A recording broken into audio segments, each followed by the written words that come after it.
Welcome to History for Snooze, where the past whispers softly through time. Tonight, we travel back to a quiet yet chilling chapter of history, the Salem Witch Trials. A story not of monsters or magic, but of fear, belief, and the fragile line between truth and imagination. Here, we don't rush through the chaos of history. We move slowly, letting each moment unfold like a dream, helping your mind rest even as your curiosity awakens. Before we begin, tell me in the comments, where in the world are you listening from tonight? And if you love calm, thoughtful stories from the past, don't forget to subscribe and join our peaceful community of history dreamers. Now, take a deep breath, close your eyes, and let the candlelight of 1692 guide you through the quiet, haunting echoes of Salem. This is History for Snow. The Salem Witch Trials represent one of the most infamous episodes in American colonial history, a period when fear, religious fervor, and social tensions converged to produce a catastrophic miscarriage of justice. Between February 1692 and May 1693, more than 200 people were accused of practicing witchcraft in colonial Massachusetts, with 19 convicted and executed by hanging, 1 man pressed to death, and at least 5 others dying in prison. This tragic chapter reveals the dangers of mass hysteria, the vulnerability of judicial systems to manipulation, and the devastating consequences when fear overrides reason. The events in Salem Village and the surrounding communities were not isolated incidents, but rather the culmination of various social, religious, political, and psychological factors that had been building in Puritan New England for decades. Understanding the Salem Witch Trials requires examining the complex web of circumstances that made such an outbreak possible, the theological framework of Puritanism, the political instability following the revocation of the Massachusetts Bay Colony's charter, ongoing conflicts with Native Americans, economic tensions between different factions within the community, personal grudges and property disputes, and the particular vulnerabilities of the accused. To understand the Salem Witch Trials, one must first comprehend the Puritan worldview that dominated New England society in the late 17th century. The Puritans who settled Massachusetts Bay Colony beginning in 1630 brought with them a particular vision of Christianity that emphasized predestination, biblical literalism, and the constant presence of both divine and demonic forces in everyday life. Puritans believed in a universe divided between the forces of God and the forces of Satan, with no neutral ground between them. Every event, whether a bountiful harvest or a child's illness, carried spiritual significance and could be interpreted as evidence of God's favor or Satan's interference. The devil was not merely a symbolic representation of evil, but a real, active presence constantly seeking to corrupt souls and destroy God's kingdom on earth. This theological framework made the Puritans particularly susceptible to fears of witchcraft. They believed that Satan recruited human agents, witches, who would serve him in exchange for supernatural powers. These witches, they thought, could afflict others with mysterious illnesses, kill livestock, spoil crops, and generally wreak havoc on godly communities. The existence of witches was not questioned. It was accepted as biblical truth, supported by passages such as Exodus 22 verse 18, which commanded, "Thou shalt not suffer a witch to live." The Puritan concept of the city upon a hill added another dimension to their anxieties. Massachusetts Bay Colony was conceived as a holy experiment, a model Christian community that would serve as an example to the world. The colonists believed they had entered into a covenant with God, who would protect and prosper them if they remained faithful but would punish them if they strayed. Any misfortune, crop failures, disease, military defeats, could be interpreted as evidence that the community had failed to maintain its covenant, perhaps by tolerating hidden sin or secret witches in their midst. The social structure of colonial Massachusetts. Puritan society was hierarchical and communal, with clearly defined roles and expectations. At the top were the ministers and magistrates, who held both spiritual and temporal authority. Below them were the prosperous merchants and landowners, followed by farmers, artisans, and laborers. At the bottom were servants and the poor. Women were subordinate to men, children to parents, and all were subject to the authority of church and state. The church was the center of community life. Attendance at lengthy Sunday services and Thursday lectures was mandatory. Church membership required a public profession of faith and evidence of God's grace, and only church members could vote or hold office. The ministers were highly educated men who wielded enormous influence, interpreting scripture and defining orthodoxy. This was a society with little privacy and much mutual surveillance. Neighbors watched one another for signs of sin or heterodoxy. Tithing men walked through town during services to ensure everyone was in church. Sumptuary laws regulated dress, prohibiting common people from wearing clothing above their station. The community enforced conformity through gossip, church discipline, and, when necessary, legal prosecution. However, by the late 17th century, this tight social order was showing signs of strain. The founding generation was dying, and their children and grandchildren seemed less religiously fervent. Ministers lamented declining church membership and what they saw as increasing worldliness. This sense of declension, of falling away from the pure standards of the founders, created anxiety about the colony's spiritual state. The decades leading up to the Salem crisis were marked by significant economic and political upheaval. In 1684, England revoked Massachusetts Bay Colony's charter, depriving the colony of its cherished self-governance. The new Dominion of New England, established in 1686 under Governor Edmund Andros, centralized control and threatened Puritan autonomy. When news of the Glorious Revolution reached Boston in 1689, colonists overthrew Andros and hoped for restoration of their old charter. Instead, in 1691, Massachusetts received a new charter that made significant changes. The governor would now be appointed by the crown rather than elected by the colonists. Property ownership, rather than church membership, would determine voting rights. The colony was required to tolerate other Protestant denominations. These changes undermined the Puritans' vision of a godly commonwealth and created political uncertainty. Meanwhile, economic conditions were difficult. The colony was embroiled in King William's war against the French and their Native American allies. The conflict brought refugee families streaming into Essex County, straining resources. Indian raids terrorized frontier settlements, creating an atmosphere of fear and vulnerability. Smallpox epidemics periodically swept through communities. High taxes to fund the war effort burdened farmers already struggling with poor harvests. Salem Village itself was riven by internal conflicts. The village was an agricultural community that had split off from Salem Town, the prosperous port, but remained under its political control. Villagers resented paying taxes to support the town while receiving few benefits. Within the village, there were deep divisions between the farming families in the western part and the families in the eastern part who were more connected to Salem Town's commercial economy.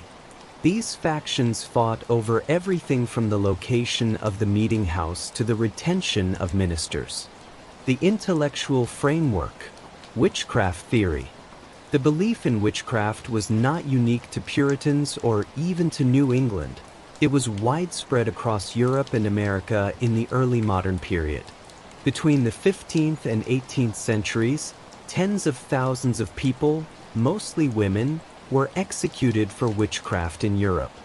This mass persecution was supported by an elaborate demonological theory developed by theologians, jurists, and intellectuals. The key text was the Malleus Maleficarum, the Hammer of Witches, published in 1486 by Heinrich Kramer and Jacob Sprenger.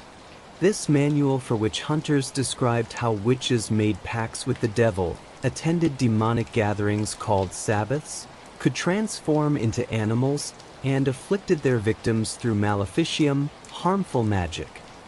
While Protestant reformers initially opposed some Catholic witchcraft beliefs, they developed their own demonologies. John Calvin and other Reformed theologians emphasized that the devil's power, though real, was limited and existed only by God's permission. English law made witchcraft a capital crime. The Witchcraft Act of 1563 made it a felony to invoke evil spirits or use witchcraft to kill or injure people. These laws were transplanted to the American colonies.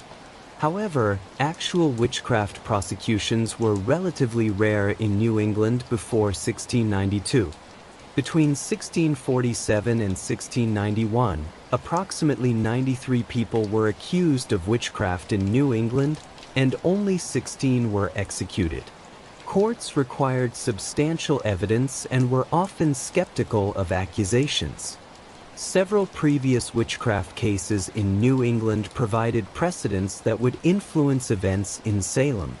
The Hartford witch panic of 1662 to 1663 resulted in 4 executions.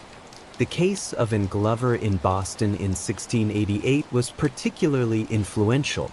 Glover, an Irish Catholic immigrant, was accused of bewitching the children of John Goodwin. Cotton Mather, the prominent Boston minister, took an interest in the case and published an account called Memorable Providences relating to witchcrafts and possessions. His book, widely read in New England, described the symptoms of the afflicted children and validated the reality of demonic possession. Geography and community. Salem Village, now the town of Danvers, was a rural farming community of about 600 people located a few miles inland from Salem town. The village had been settled in the 1630s and 1640s, and by the 1690s, most of the good farmland was occupied. Population pressure meant that many young people faced limited prospects, unable to inherit enough land to support a family. The village's physical layout reflected its social divisions. The western part, toward the interior, was dominated by the Putnam family and their allies, conservative farmers who wanted greater independence from Salem town. The eastern part, nearer to the coast, included families like the Porters who had commercial ties to Salem town and opposed separation. This geographic division roughly corresponded to economic and political factions that had battled for control of village affairs for decades. At the center of village life was the meeting house, which served as both church and town hall. However, even the location of the meeting house was contested. The Putnam faction wanted it moved westward to serve their area better, while the eastern faction wanted to keep it where it was. Such disputes, seemingly trivial, took on enormous significance in a community where church attendance was both mandatory and the primary social activity. The Reverend Samuel Parris. Central to the events that would unfold was the Reverend Samuel Parris, who had become Salem Village's minister in 1689. Parris was an unusual minister with a checkered background. Born in London in 1653, he had grown up in Barbados, where his father was a merchant and plantation owner. Parris himself had tried his hand at mercantile trade in Barbados and Boston before turning to the ministry. Parris's tenure in Salem Village began contentiously. The villagers were divided over his appointment, and he insisted on terms that previous ministers had not demanded, including ownership of the parsonage and its surrounding land rather than just use of it. This insistence on property rights angered many villagers, particularly after his ordination. The dispute over whether Paris owned the ministry house would fester throughout his tenure. Moreover, Paris was not a unifying figure. He aligned himself firmly with the Putnam faction, particularly with Thomas Putnam, who had been instrumental in bringing him to Salem Village. This partisanship alienated the Porter faction and their allies, who stopped contributing to his salary. By late 1691, Paris was owed significant back pay and feared he might be dismissed. Paris's preaching style was also distinctive. His sermons frequently dwelt on themes of conspiracy, betrayal, and hidden enemies within the church. He warned that the devil had infiltrated the congregation and that some church members might be secret servants of Satan. While such themes were not unusual in Puritan preaching, Paris's emphasis on internal threats heightened anxieties and suspicions. The parsonage household in January 1692 consisted of Reverend Paris, his wife Elizabeth, their daughter Betty, age 9, their niece Abigail Williams, age 11, and 2 slaves brought from Barbados, Tituba, a woman whose exact origins are uncertain but who was likely of South American indigenous or mixed heritage, and her husband John Indian. The afflicted girls and their world. The young people who would become the core group of accusers lived in a world of limited options and strict control. Girls and young women in Puritan society were expected to be modest, obedient, and silent. They spent their days on domestic tasks, spinning, weaving, cooking, cleaning, under the constant supervision of parents and masters. Education beyond basic reading of scripture was rare for girls. Their futures were largely predetermined. They would marry, bear children, and replicate their mothers' lives. Betty Paris and Abigail Williams, living in the minister's household, were subject to even stricter standards. The minister's family was expected to be exemplary, and any misbehavior would reflect badly on Reverend Paris and his authority. The girls' days were filled with chores, prayer, Bible reading, and lengthy church services. Recreation was limited. Puritans regarded most forms of play as frivolous or sinful. The psychological pressures on these young people were intense. Puritan theology taught that most people were damned to hell, saved only if God had predestined them for salvation. One could not earn salvation through good works. It was entirely up to God's inscrutable will. For adolescents trying to discern whether they were among the elect, this created profound anxiety. Were they truly converted, or were their religious feelings mere self-deception? Would they be saved or damned? Into this restricted and anxious world came something unusual. In the winter of 1691 to 1692, Betty, Abigail, and other girls in the village began gathering in the Paris household, perhaps to relieve boredom. According to some later accounts, they engaged in fortune-telling experiments, trying to divine their future husbands' occupations by interpreting shapes in egg whites dropped in a glass of water. Such practices, common among young women in England, were considered sinful by Puritans as they involved trying to discern the future through occult means. It's also been suggested that Tituba entertained the girls with stories from her Caribbean background. However, contemporary sources don't clearly confirm this, and the extent of Tituba's influence has probably been exaggerated in popular accounts. What is certain is that in late January 1692, Betty Paris and Abigail Williams began behaving strangely. In late January 1692, Betty Paris and Abigail Williams began exhibiting alarming symptoms. They would fall into trances, cry out, contort their bodies into strange positions, and complain of being pinched and pricked by invisible forces. They would run around wildly, dive under furniture, and make nonsensical sounds. Sometimes they would freeze in position, unable or unwilling to move or speak. Reverend Parris was deeply troubled by his daughter's and niece's behavior. He consulted with other ministers and with Dr. William Griggs, the village physician. After examining the girls and finding no physical cause for their symptoms, Griggs reportedly concluded that they were under an evil hand, that is, bewitched. This diagnosis was not unusual when medicine could not explain an illness, particularly one involving bizarre behavioral symptoms. Supernatural causes were considered. The symptoms spread. Ann Putnam Jr., the 12-year-old daughter of Thomas and Ann Putnam, began experiencing similar afflictions. Soon, 17-year-old Elizabeth Hubbard, who was Dr. Griggs's servant, and others joined what was becoming a group of afflicted girls and young women. The symptoms were dramatic and frightening: convulsive fits, temporary paralysis, crying out as if in pain, complaints of being bitten and pinched, and visions of specters. The spread of symptoms among a group of girls and young women is psychologically understandable. Modern medicine might diagnose this as a case of mass psychogenic illness, formerly called mass hysteria, where physical symptoms with no organic cause spread through a group due to psychological factors and social influence. The initial cases provided a model that others, consciously or unconsciously, imitated. The symptoms also brought attention, concern, and a temporary escape from normal responsibilities.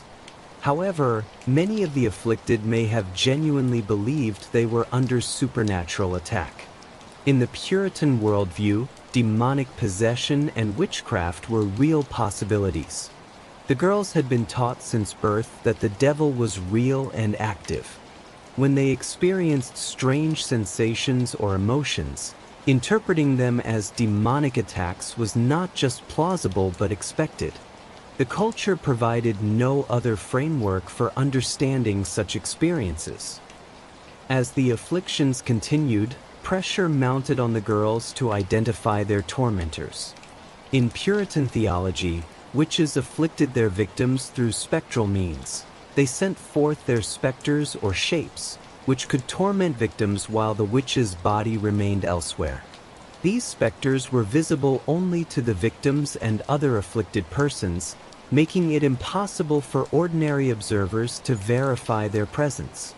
For weeks, the girls apparently resisted naming names, which frustrated the adults around them. Reverend Parris organized prayer and fasting to combat the invisible forces tormenting the children. Other ministers were consulted. Mary Sibley, aunt of one of the afflicted girls, took more direct action.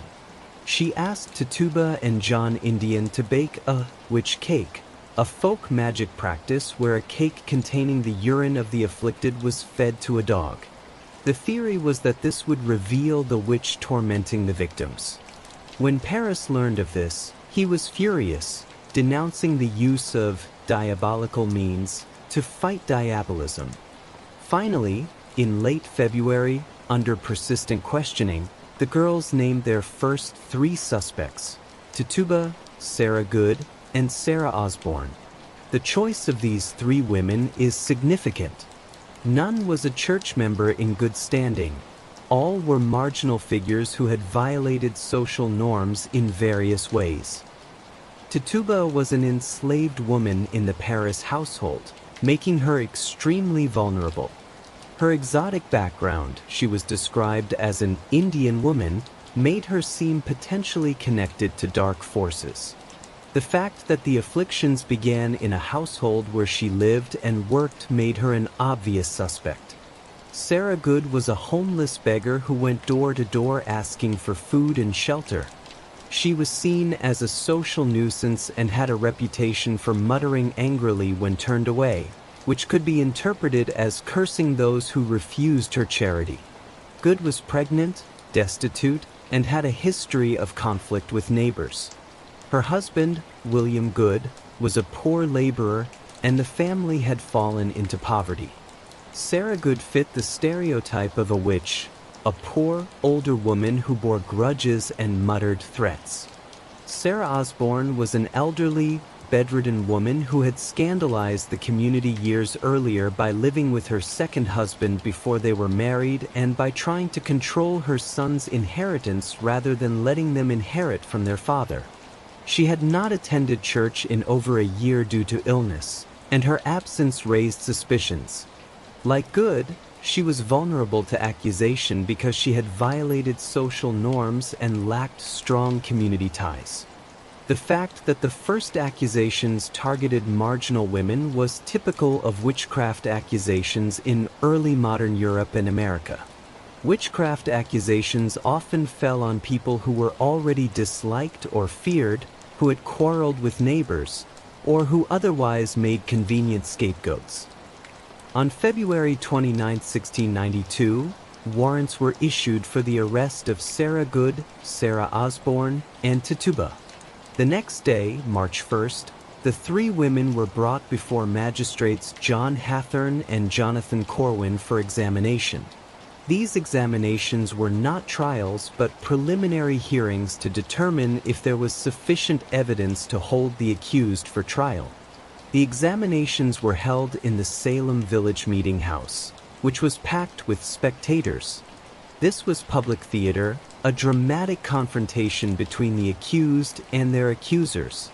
The magistrates sat at a table at the front, the accused stood before them, and the afflicted girls sat to the side, ready to demonstrate their torments. John Hathorne, the lead magistrate, approached the examinations with an assumption of guilt. His questions were leading and accusatory. Why do you hurt these children? What evil spirit have you familiarity with? He did not act as a neutral investigator but as an inquisitor seeking confession. This approach would characterize all the subsequent examinations. Sarah Good was examined first. She denied the charges, insisting she had done no harm. When asked why the children accused her, she suggested it might be Sarah Osborne.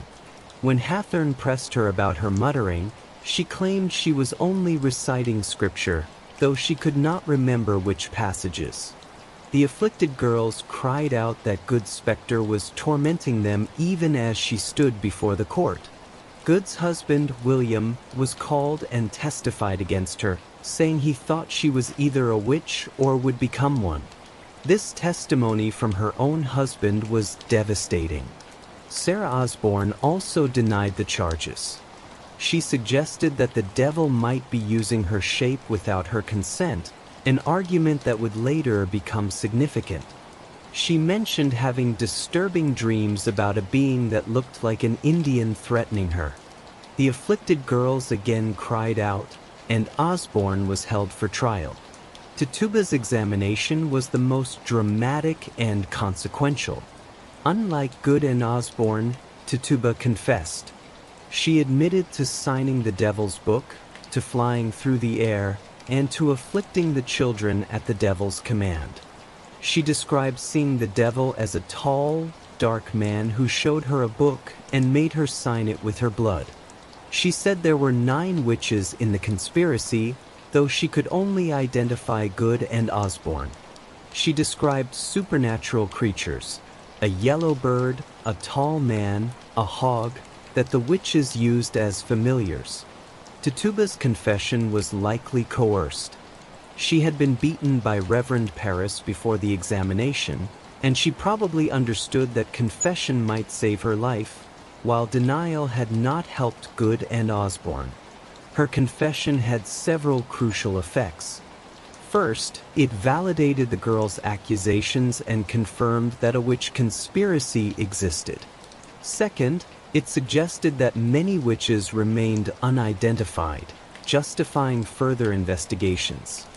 Third, it established the pattern that confession could lead to mercy. Tituba would never be tried, and she survived, while denial led to prosecution and possible execution. All 3 women were sent to jail in Boston to await trial. Sarah Osborne would die in prison on May 10, 1692, never having been tried. Sarah Good would eventually be tried and executed, maintaining her innocence to the end. Tituba would remain in jail until April 1693, when an unknown person paid her jail fees and purchased her, as Paris refused to pay the costs to release her. After the initial examinations, there was a brief pause, but the afflictions did not stop. The afflicted girls continued to cry out and name specters. On March 19th, Martha Corey was accused. This was a significant escalation. Corey was not a marginal figure like the first three accused. She was a respectable, pious church member, married to a prosperous farmer. She had made the mistake of expressing skepticism about the afflictions, suggesting the girls might be lying or mistaken. Wen and Putnam Jr. and others claimed to be tormented by Corey's specter. Many villagers were shocked. If a church member like Martha Corey could be a witch, then anyone could be. This broadened the scope of the crisis. The Reverend Deodat Lawson, who had been Salem Village's minister from 1684 to 1688, visited the village during Martha Corey's examination on March 21st and later published an account describing the chaotic scene. The afflicted girls interrupting the proceedings with cries and fits, pointing at invisible specters, and accusing Corey of attacking them in spectral form. On March 23rd, Rebecca Nurse was accused. This was even more shocking. Nurse was a 71-year-old, deeply pious woman from a large and respectable family. She was partially deaf and in poor health. Her accusation demonstrated that no one was safe. The Nurse family's prominence meant they had enemies, particularly the Putnam family, with whom they had long-standing disputes over land and church affairs. And Putnam Sr., Thomas Putnam's wife, was among Rebecca Nurse's chief accusers. On March 24th, a day of fasting and prayer was held in Salem Village, with Deodat Lawson preaching. That evening, at a prayer service at the Paris home, Abigail Williams cried out that she saw Martha Corey's specter sitting on a beam drinking wine during the prayer. This was seen as evidence of Corey's diabolical mockery of holy observances. The role of the Putnam family. The Putnam family was central to the escalation of accusations. Thomas Putnam, his wife and senior, and their daughter and junior were among the most active accusers. Thomas Putnam filed many of the formal complaints that initiated legal proceedings. And Putnam Jr., though only 12, would eventually accuse 62 people of witchcraft, more than any other afflicted person. The Putnams had multiple motives. They were leaders of the faction that supported Reverend Paris and wanted greater independence for Salem Village from Salem Town. Many of their factional enemies were among the accused or related to the accused. The Putnams had also experienced significant personal losses. Multiple children had died, family members had suffered illnesses, and they had been involved in bitter disputes over inheritances and land. In the worldview of the time, such misfortunes might be attributed to witchcraft. And Putnam Sr. herself became afflicted and claimed to be tormented by the specters of various accused witches. This added adult credibility to the children's accusations. As both an afflicted person and the mother of an afflicted child, she had great influence in driving the accusations forward. Thomas Putnam's role as legal complainant was crucial. The formal process required that someone file a complaint with the magistrates. Putnam filed numerous complaints, providing the legal basis for arrests and examinations. His social standing and his role as church deacon gave weight to these accusations. March ends with expanding crisis. By the end of March 1692, the situation had spiraled beyond what anyone had initially anticipated. What began as the strange afflictions of a few young girls had become a major crisis threatening the community's social fabric. Respectable church members stood accused. The number of the afflicted had grown to include adults as well as children. The magistrates had demonstrated their willingness to credit spectral evidence. The testimony of the afflicted about invisible specters only they could see. More ominously, the accusatory dynamic had been established. When afflicted persons cried out against someone, magistrates issued warrants. The accused were examined in proceedings where their denials were treated as evidence of guilt, a witch would lie, and the afflicted's dramatic performances dominated the proceedings. Those who confessed were jailed but might be shown mercy. Those who maintained innocence faced trial and possible execution. The community was fracturing into camps: the accusers and their supporters, the accused and their defenders, and those trying to remain neutral or navigate between factions. Families were divided. Old grudges resurfaced. Fear spread: fear of witchcraft, fear of false accusation, fear of speaking out against the proceedings. New accusations and examinations. April brought a flood of new accusations.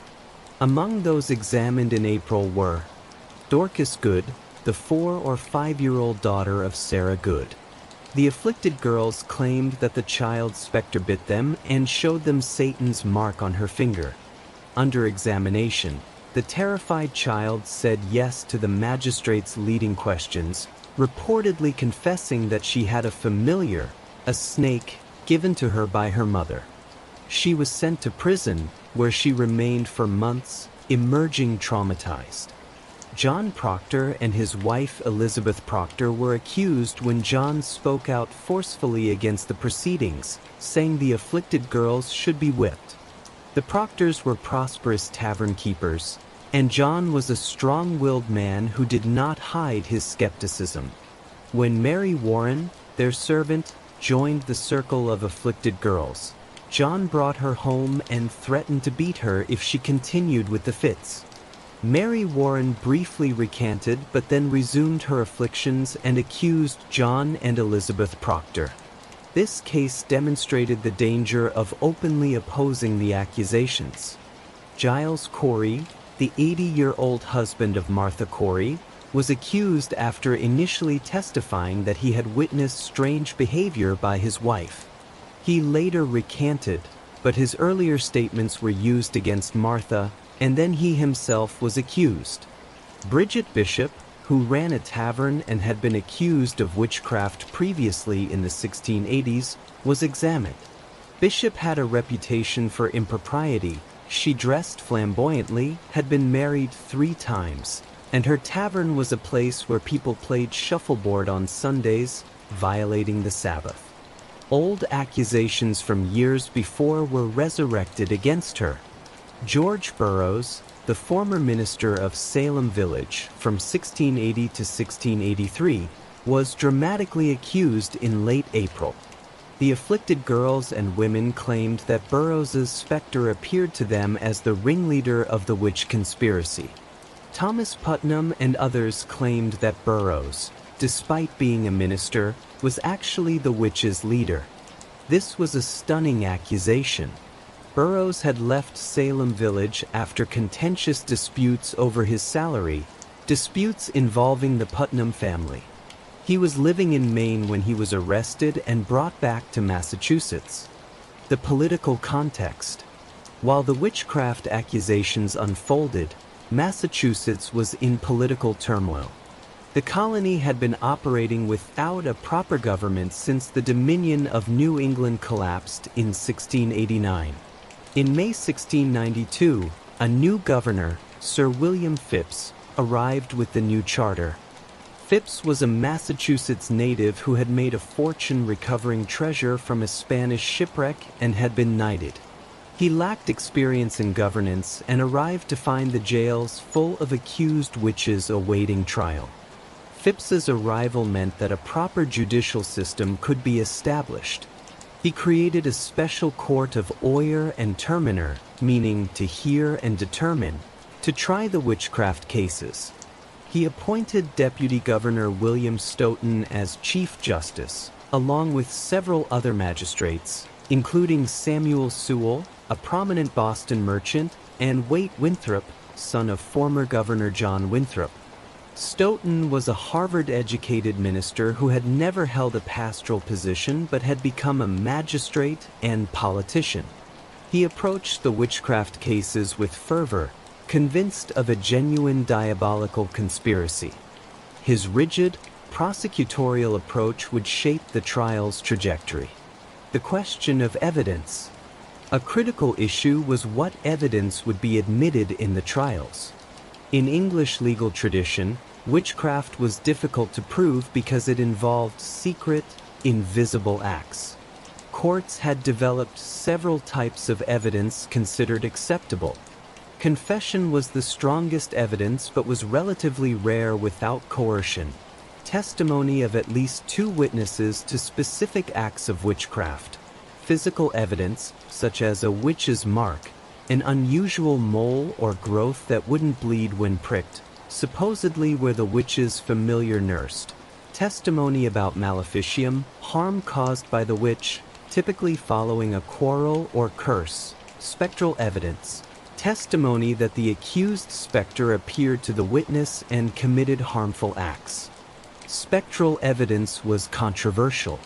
Some theologians, including Increase Mather, Cotton Mather's father and president of Harvard, argued that the devil might appear in the shape of an innocent person without that person's consent, so spectral evidence was unreliable. Others, including Cotton Mather, believed that God would not permit the devil to afflict people using the shape of an innocent person, so spectral evidence was valid. The question of spectral evidence would become crucial. The afflicted person's testimony consisted almost entirely of spectral evidence. They saw specters that only they could see. Most accused witches had no physical evidence against them and no credible witnesses to actual witchcraft. Without spectral evidence, most cases would collapse. The first trial and execution. On June 2, 1692, the Court of Oyer and Terminer convened for its first trial, trying Bridget Bishop. The case against Bishop combined multiple types of evidence: spectral testimony from the afflicted, testimony from various witnesses about quarrels followed by misfortunes, testimony that witnesses had seen Bishop's specter at witches' meetings, and the discovery of poppets, rag dolls with pins in them, supposedly used for harmful magic, in the cellar of Bishop's former house. Bishop maintained her innocence, but the evidence against her seemed overwhelming within the framework accepted by the court. The jury convicted her of witchcraft. On June 10, 1692, Bridget Bishop was hanged on Gallows Hill, becoming the first person executed in the Salem Witch Trials. After Bishop's execution, some members of the court had doubts. They asked Massachusetts's leading ministers for guidance on how to proceed. The ministers responded with The Return of Several Ministers, a document written primarily by Cotton Mather. This document was ambiguous. It urged caution and warned against relying too heavily on spectral evidence, saying a demon may, by God's permission, appear even to ill purposes, in the shape of an innocent, and a virtuous man. However, it also encouraged the court to continue vigorously prosecuting witchcraft and praised the magistrates' handling of the cases so far. The court chose to emphasize the encouraging parts of the minister's advice and continued accepting spectral evidence. 5 more trials were held in late June, resulting in 5 convictions. Those convicted were Rebecca Nurse, Sarah Good, Susanna Martin, Elizabeth Howe, and Sarah Wilds. All 5 were hanged on July 19, 1692. Rebecca Nurse's trial. Rebecca Nurse's case particularly troubled many observers. She was pious, respected, and had many supporters.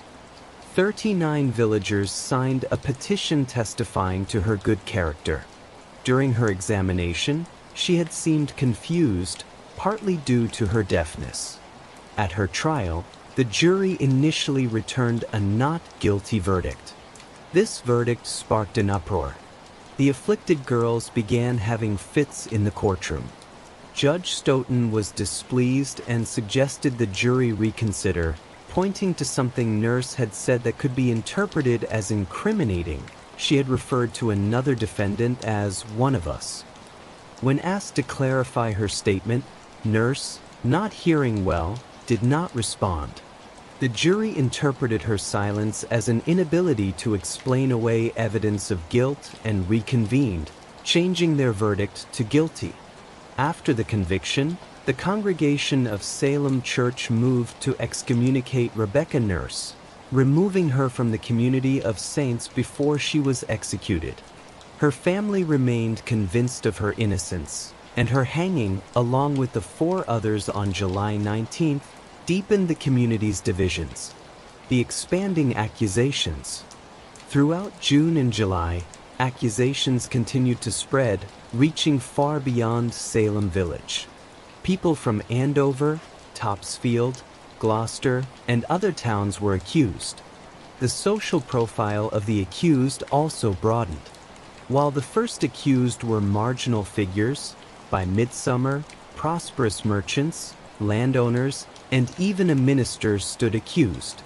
Some accused persons were clearly targeted due to old grudges or property disputes. Others may have been accused because they had defended previous suspects or questioned the proceedings. The accusations also followed patterns of social tension: landowners versus laborers, creditors versus debtors, rival families with long histories of conflict. One notable case was that of Martha Carrier of Andover, tried and convicted in early August. Cotton Mather would later call her a rampant hag and claim that the devil had promised she would be Queen of Hell. Carrier was an assertive woman who had argued with her neighbors and whose family had been blamed for spreading smallpox. The testimony against her included several of her own children, who confessed to witchcraft under pressure and implicated their mother. The use of children's testimony against their parents reveals the extraordinary psychological pressure of the trials. Children were interrogated, sometimes alone, by magistrates who assumed guilt and asked leading questions. Some children may have genuinely believed their parents were witches, having been taught that witchcraft was real and surrounded by a community insisting it was happening.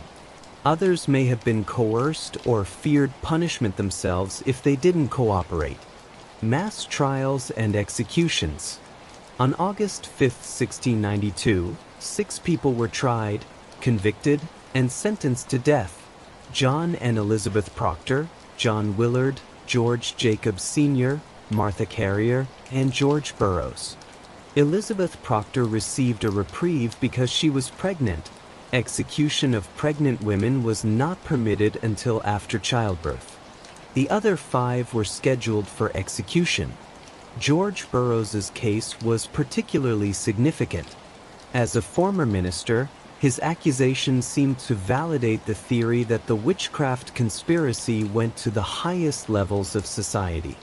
The afflicted persons testified that Burroughs's specter appeared to them and claimed to have bewitched several ministers' wives and soldiers. Many had died during Indian raids, which Burroughs allegedly caused. He was accused of supernatural feats of strength, carrying barrels and lifting muskets that ordinary men could not lift, which was taken as evidence of diabolical assistance. At his trial, Burroughs defended himself ably, but the spectral evidence was overwhelming. Cotton Mather attended the trial and took a strong interest in the case, convinced that Burroughs was indeed the leader of the witch conspiracy. Burroughs was convicted and sentenced to hang. On August 19, 1692, 5 people were executed: George Burroughs, John Willard, John Proctor, George Jacobs Sr., and Martha Carrier. The executions took place on Gallows Hill before a large crowd. According to eyewitness accounts, George Burroughs made a speech from the gallows, proclaiming his innocence and reciting the Lord's Prayer perfectly, something witches supposedly could not do. This performance troubled some spectators, who began to doubt his guilt. Cotton Mather, who attended the execution on horseback, addressed the crowd, urging them not to be deceived. He argued that the devil could help a witch recite prayers and that Burroughs had been properly convicted by a legitimate court. Mather's intervention helped quell the crowd's doubts, and the executions proceeded. The confession strategy. By August, a clear pattern had emerged. Those who confessed to witchcraft were not tried or executed, while those who maintained their innocence faced prosecution and death. This created a perverse incentive for the accused to confess falsely to save their lives. In Andover, where accusations spread rapidly in late summer, many people confessed when accused. Some confessions were elaborate, describing witches' meetings, signing the devil's book, and afflicting others. These confessions were often made under intense pressure.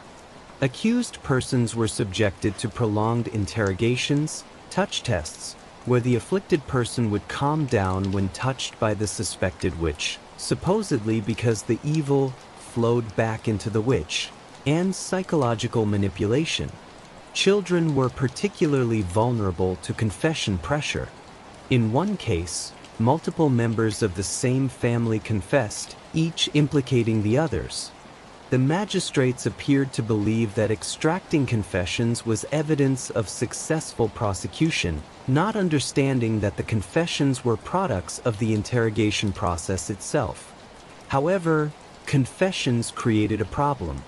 If dozens of people confessed to witchcraft, describing elaborate details of their diabolical activities, what should be done with them? They could not all be executed, yet releasing them seemed to allow witches to go free. The confessors remained in jail, in limbo, as the trials continued. Prominent citizens accused. As summer progressed, accusations reached higher social ranks. In July, Lady Mary Phipps, wife of Governor William Phipps, was accused, though no formal action was taken. Margaret Thatcher, mother-in-law of Judge Jonathan Corwin, was accused, again, without formal charges filed. Captain John Alden of Boston, a prominent merchant and ship captain, was accused in May and arrested. Alden was incredulous, having no connection to Salem Village. At his examination, he challenged the credibility of the afflicted girls, but when they cried out that his specter was on a beam above, ready to attack them, the magistrates ordered him held for trial. Alden eventually escaped from jail and fled to New York, returning only after the crisis ended. The accusation of prominent citizens like Alden raised questions. Could the witchcraft conspiracy really have penetrated so deeply into the colony's leadership? Or were the accusations getting out of control? Some observers began to doubt, but publicly expressing skepticism was dangerous. Those who defended the accused or questioned the trials risked being accused themselves. The Andover outbreak. In late July, the witchcraft panic spread to Andover, a town north of Salem. The daughter and the niece of Andover's minister, Frances Dane, fell ill. Dane initially believed witchcraft might be responsible and called for help from the Salem Village afflicted girls to identify the culprits. This was a fateful decision.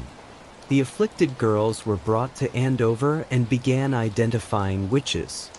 Accusations in Andover spread rapidly, eventually encompassing more than 40 people. Many Andover residents confessed under pressure. Some later recanted, saying they had been terrified into giving false confessions. Francis Dane came to regret his role in bringing the accusers to Andover. Several members of his extended family, including his daughter, were accused. Dane became a critic of the trials, later writing that he and others had been deceived and that innocent people had been accused. His evolving perspective reflected a broader shift beginning to occur in Massachusetts. August trials and executions. On August 19th, after the first execution day of the month, more trials were held. 6 people were convicted: Martha Corey, Mary Easty, Alice Parker, Mary Parker, and Putiator, and Wilmot Red. They were sentenced to death and executed on September 22nd. Mary Easty, sister of Rebecca Nurse, had initially been arrested, then released when the afflicted girls briefly said they had made a mistake. But soon the afflictions resumed, and Easty was arrested again. From jail, she wrote a petition to the court, acknowledging that she would likely be convicted but pleading that the court change its procedures to prevent further innocent deaths. Her petition argued eloquently that the devil might appear in the shape of innocent persons and that spectral evidence was unreliable. It was one of the most moving documents from the trials, but it did not save her life. September trials and final executions. September 1692 saw the last trials and the final execution day. 9 people were convicted in early September: Martha Corey, Mary Easty, Alice Parker, Mary Parker, and Putiator, Wilmot Red, Margaret Scott, Wilmot Reed, and Samuel Wardwell. 1 additional person, Dorcas Hoare, was convicted but received a reprieve when she confessed. On September 22, 1692, 8 people were hanged: Martha Corey, Mary Easty, Alice Parker, Mary Parker, and Putiator, Wilmot Red, Margaret Scott, and Samuel Wardwell. These would be the last executions of the Salem Witch Trials. Martha Corey, who had expressed early skepticism about the accusations, died proclaiming her innocence and praying for her accusers' forgiveness. Mary Easty similarly maintained her innocence and spoke words of forgiveness. The courage and dignity of these condemned women impressed many witnesses and contributed to growing doubts about the trials. The death of Giles Corey. Between the last court sessions in September, another death occurred that shocked the community. Giles Corey, the 80-year-old husband of Martha Corey, was scheduled for trial but refused to enter a plea. Under English law, a defendant had to enter a plea of guilty or not guilty before a trial could proceed. If the defendant refused, called standing mute, the court could order peine forte et dure, pressing the defendant with heavy stones until he entered a plea or died. This archaic punishment was intended to force a plea, but it also had a practical consequence. If Corey died without being tried and convicted, his property would pass to his heirs rather than being confiscated by the government, as was typical with convicted witches. By standing mute, Corey could protect his sons-in-law's inheritance. On September 19, 1692, Giles Corey was pressed with heavy stones. According to legend, Sheriff George Corwin kept adding stones while demanding that Corey enter a plea. Corey's only response was more weight. After 2 days of torture, Giles Corey died without entering a plea. His death highlighted the extraordinary brutality the authorities were willing to employ in pursuit of witchcraft convictions. Growing opposition. By late September, opposition to the trials was growing, though still muted by fear. Some of the opposition came from unexpected sources. Thomas Brattle, a prominent Boston merchant and mathematician, wrote a letter on October 8, 1692, that circulated privately among the colony's leaders. Brattle's letter systematically criticized the trial's procedures. He argued that spectral evidence was worthless because the devil could assume anyone's shape. He questioned the credibility of the afflicted persons, noting that they seemed able to turn their fits on and off at will. He criticized the use of touch tests and other superstitious practices. He pointed out that many respectable people now stood accused, including some of the best persons in the country. Brattle's letter, though not published at the time, articulated doubts that many were beginning to feel. Increase Mather, president of Harvard and Boston's most prominent minister, preached a sermon on October 3, 1692, and then published it as Cases of Conscience Concerning Evil Spirits. Mather argued firmly that spectral evidence was insufficient for conviction. He included the famous statement, "It were better that 10 suspected witches should escape than that one innocent person should be condemned." 13 other Massachusetts ministers signed the document, giving it enormous weight. Some of the accused fought back through petitions and letters. John Proctor had written to ministers in Boston, describing the coercive interrogation tactics used to extract confessions and pleading for the trials to be moved to Boston or for Boston ministers to intervene. Mary Eastie's petition from jail eloquently argued for changes in procedures. These documents, along with the courage of the condemned, moved some observers. Governor Phipps himself began to have doubts. He had been away in Maine dealing with military matters during much of the summer and had left the trials in Deputy Governor Stoughton's hands.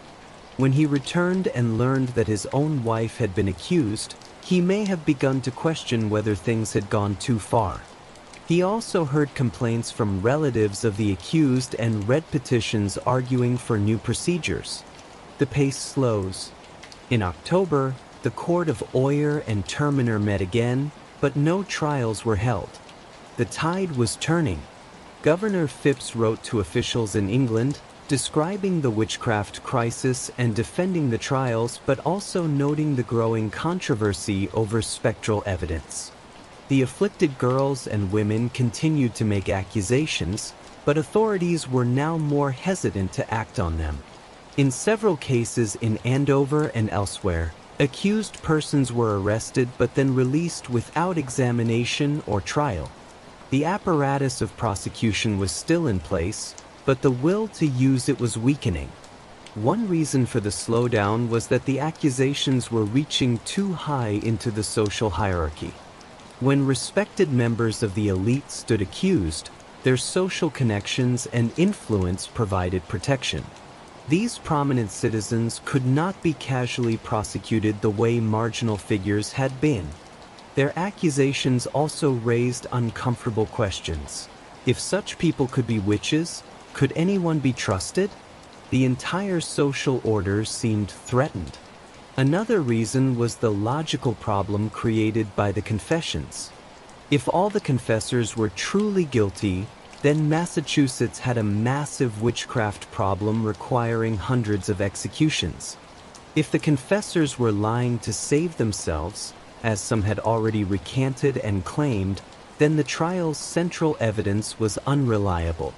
Either way, the situation was untenable. The court dissolved. On October 29, 1692, Governor Phipps dissolved the court of Oyer and Terminer.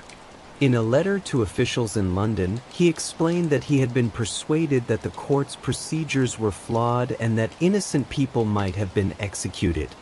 The dissolution left more than 50 people convicted or accused awaiting trial, along with dozens of confessors in jail. The decision to dissolve the court was not solely due to moral concerns. Political considerations played a role. Phipps was a relatively new governor trying to establish his authority in a fractious colony. The witchcraft trials had become controversial, and continuing them risked dividing the colony further. Prominent citizens whose relatives were accused had influence and were pressuring for change. Ministers were expressing doubts. Ending the special court allowed Phipps to chart a new course without directly repudiating what had been done. However, dissolving the court did not immediately end the crisis. The accused remained in jail, and the question of what to do with them remained unsettled. Many colonists still believed in the witchcraft conspiracy and feared releasing confessed witches. Others believed that innocent people had been convicted and must be released. The Superior Court. In November 1692, Phips established a new Superior Court of Judicature to handle the remaining cases. This court included several of the same judges who had served on the Court of Oyer and Terminer, including William Stoughton as Chief Justice. However, the new court operated under different rules. Crucially, the new court was instructed to be more cautious with spectral evidence. While spectral testimony could still be heard, it could not be the sole or primary basis for conviction. This change was critical because spectral evidence had been the foundation of most cases. Without it, the prosecution's cases were much weaker. The Superior Court began meeting in January 1693. Of approximately 50 cases tried between January and May 1693, only 3 people were convicted. In most cases, when spectral evidence was set aside, there was insufficient evidence for conviction, and juries acquitted the defendants. Even the 3 convictions were not carried out. Governor Phips granted reprieves to all 3 and eventually issued a general pardon. By May 1693, all accused persons had been released from custody, though they or their families had to pay jail fees, charges for their room and board, while imprisoned, even though they had been wrongly accused. Some families were ruined by these fees. Others, like Tituba, remained in jail until someone paid the costs. Stoughton's obstinacy. Chief Justice William Stoughton remained convinced of the witchcraft conspiracy's reality and was furious at the Superior Court's acquittals. When the jury acquitted several defendants in January 1693, Stoughton reportedly stormed from the courtroom, declaring that "We were in a way to have cleared the land of witches, but now you have hindered it." When Governor Phips issued reprieves for the 3 convicted persons, Stoughton refused to sign death warrants and threatened to resign from the bench. Stoughton's reaction illustrated the mindset that had driven the trials. From his perspective, the court had been doing God's work in rooting out Satan's agents, and those who opposed the trials were either naive or possibly in league with the witches themselves. This binary thinking, you were either supporting the witch hunt or supporting the witches, had made it dangerous to question the trials while they were ongoing. The afflicted persons fall silent. As the trials wound down, the afflicted persons' fits gradually ceased. The attention and importance they had enjoyed during the trials evaporated once the authorities stopped crediting their accusations. Some afflicted persons quietly returned to normal life. A few later expressed regret for their role. And Putnam Jr., who had been the most prolific accuser, would publicly apologize years later. In 1706, when she was seeking to join the Salem Village Church, she submitted a confession acknowledging that she had been deluded by Satan in making false accusations. Her statement was carefully worded to admit error while avoiding full responsibility. She claimed she had been deceived by the devil rather than admitting she had lied. The congregation accepted her confession and admitted her to membership. Most other afflicted persons never publicly acknowledged wrongdoing. Some, like Mercy Lewis and Mary Walcott, married and lived ordinary lives. Elizabeth Booth and Susanna Sheldon disappeared from historical records. The psychological impact of the trials on these individuals is unknowable, but they had participated in sending 19 people to their deaths and causing the imprisonment and impoverishment of many others. The human toll. The Salem Witch Trials resulted in 19 people executed by hanging: Bridget Bishop, Rebecca Nurse, Sarah Good, Elizabeth Howe, Susanna Martin, Sarah Wilds, George Burroughs, John Proctor, John Willard, George Jacobs Sr., Martha Carrier, Martha Corey, Mary Easty, Alice Parker, Mary Parker, and Putiator, Wilmot Reed, Margaret Scott, and Samuel Wardwell. One person pressed to death. Giles Corey. At least 5 people who died in prison. Sarah Osborne, Roger Toothaker, Lyndia Dustin, and Foster, and others whose names are less certain. More than 200 accused, dozens who confessed falsely to avoid execution, countless families torn apart, impoverished, and traumatized. The financial costs were also severe. Accused persons and their families had to pay for their imprisonment, including fees for chains and shackles. Sheriff George Corwin was zealous in seizing the property of the convicted, enriching himself in the process. Some families lost everything. Philip English, a wealthy merchant who fled with his wife, returned to find his property seized and his business ruined.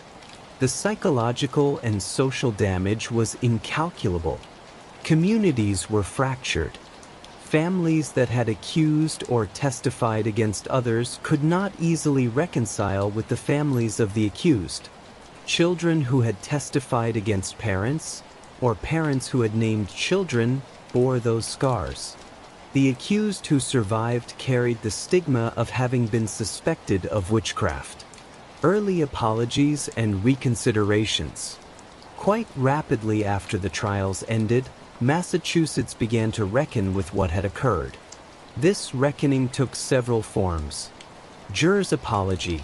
In 1693, one of the jurors from the trials publicly apologized, saying he had been misled.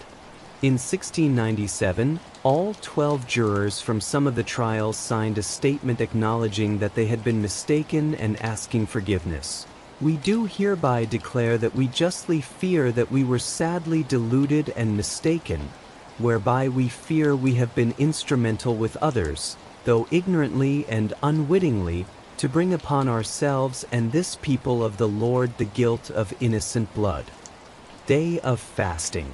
On January 14, 1697, the Massachusetts General Court declared a day of fasting and repentance for the tragedy raised amongst us by Satan and his instruments. The declaration implicitly acknowledged that mistakes had been made, though it attributed them to Satan's deceptions rather than human error or malice. Samuel Sewell's confession. Judge Samuel Sewell, one of the magistrates who had sat on the court of Oyer and Terminer, made a public confession of error on the day of fasting in 1697. His confession was read aloud in church while Sewell stood. He asked forgiveness for his role in the trials and took the blame and shame of it. Sewell's confession was remarkable. Public officials rarely admitted such significant errors. He remained troubled by his role for the rest of his life. Reverend Samuel Parris. Under pressure from his congregation, Samuel Parris issued a sort of apology in 1694 called Meditations for Peace. In it, he acknowledged that he had been mistaken and that the devil had deceived him, but he did not accept full responsibility. Many in the congregation were not satisfied, and the conflict continued until Parris left Salem Village in 1696. Increase Mather and other ministers who had expressed reservations also published further works critical of the trial's procedures, though they were careful not to criticize individual judges too harshly. Cotton Mather never admitted error and continued to defend the trial's underlying premise, though he acknowledged that mistakes may have been made in individual cases. Those who did not apologize. Notably, some key figures never apologized. William Stoughton, the Chief Justice, remained convinced until his death in 1701 that the trials had been righteous and that real witches had been executed. The afflicted girls and women, except and Putnam Jr., never publicly acknowledged wrongdoing. Thomas Putnam died in 1699 without apology, and his widow and Putnam Sr. died in 1699 as well. The magistrates John Hathorne and Jonathan Corwin never apologized. Hathorne in particular remained unapologetic, and his legacy would haunt his descendant, the writer Nathaniel Hawthorne, who added the W to his surname partly to distance himself from his ancestor. In works like Young Goodman Brown and The House of the Seven Gables, Nathaniel Hawthorne explored themes of ancestral guilt and the legacy of the Salem trials. Petitions for restitution. In the years following the trials, families of the accused petitioned for the restoration of their relatives' good names and for financial compensation.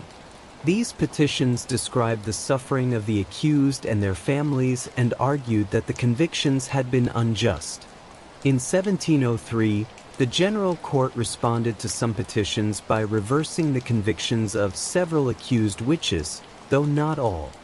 In 1709, several families again petitioned, and in 1711, the General Court passed a bill restoring the rights and good names of many, though not all, of the accused and appropriating £600 to compensate the heirs.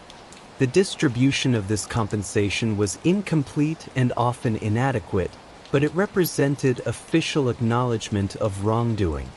It would take until 1957 for Massachusetts to formally exonerate an imputator, one of those executed. Not until 2001 did the state formally exonerate all who had been convicted, finally clearing the names of the last 5 defendants. Religious and intellectual impact. The Salem trials had a significant impact on religious and intellectual thought in New England and beyond. Decline of theocracy.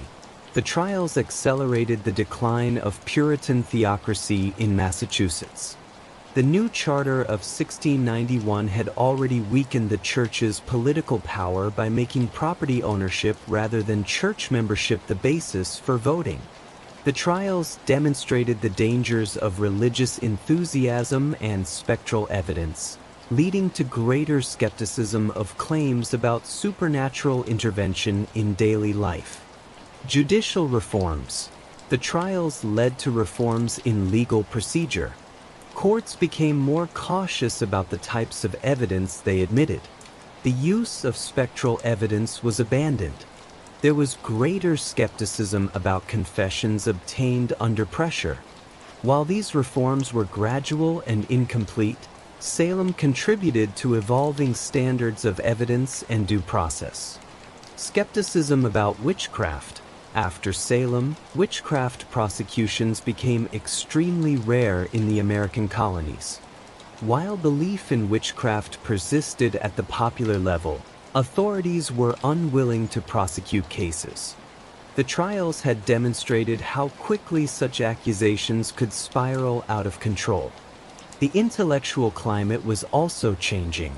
The Enlightenment brought greater skepticism about supernatural explanations for natural phenomena. Literary and cultural legacy. The Salem trials became a powerful symbol and cautionary tale.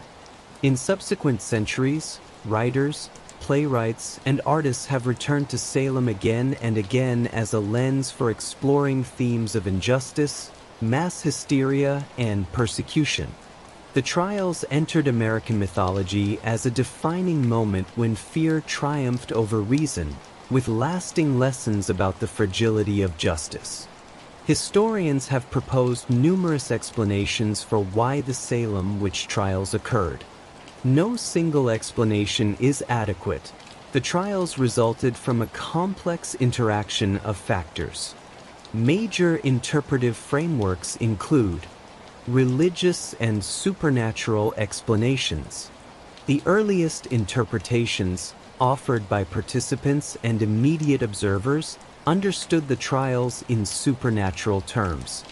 From this perspective, there really was a witchcraft conspiracy, though perhaps the authorities had made mistakes in identifying all the witches correctly. Cotton Mather's writings exemplified this view. Even those who later apologized, like the jurors, often framed their error as having been deceived by Satan rather than having been wrong about witchcraft's reality. This interpretation dominated until the late 18th and 19th centuries, when Enlightenment rationalism and religious liberalism made belief in literal witchcraft less tenable among educated elites. Modern scholars who take religion seriously note that, given Puritan beliefs, fears of witchcraft were rational within that worldview. The question is not why Puritans believed in witchcraft, most Europeans and Americans of the era did, but why Salem experienced such an intense outbreak. Social conflict theories. 20th century historians emphasized social and economic conflicts as underlying causes. Paul Boyer and Stephen Nissenbaum, in their influential 1974 book, Salem Possessed, argued that the trials reflected tensions between Salem village and Salem town and factional conflicts within the village. They mapped the accusers and accused and found patterns. Accusers tended to come from the western, farming part of the village, the Putnam faction, while many accused lived in the eastern, more commercial area or had ties to Salem town. Boyer and Nissenbaum interpreted the trials as a manifestation of anxieties about economic change. Salem Village's farming families felt threatened by the commercial, market-oriented economy centered in Salem town. The witchcraft accusations became a way to express these economic anxieties and to attack factional enemies. The language of witchcraft and diabolic conspiracy provided a framework for understanding disturbing social changes. Critics of this interpretation note that many accusations don't fit the pattern and that reducing the trials to economic conflict oversimplifies complex motivations. However, Boyer and Nissenbaum's work established that community conflicts and factional politics played significant roles. Psychological and medical explanations. Various scholars have proposed psychological or medical explanations for the afflicted person's behavior. Fraud and manipulation.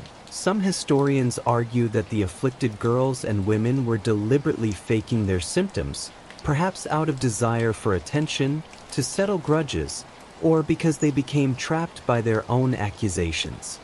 Evidence for this includes instances where the afflicted seemed to control their fits, contradictions in their testimony, and a few cases where afflicted persons later admitted deception. Mass psychogenic illness.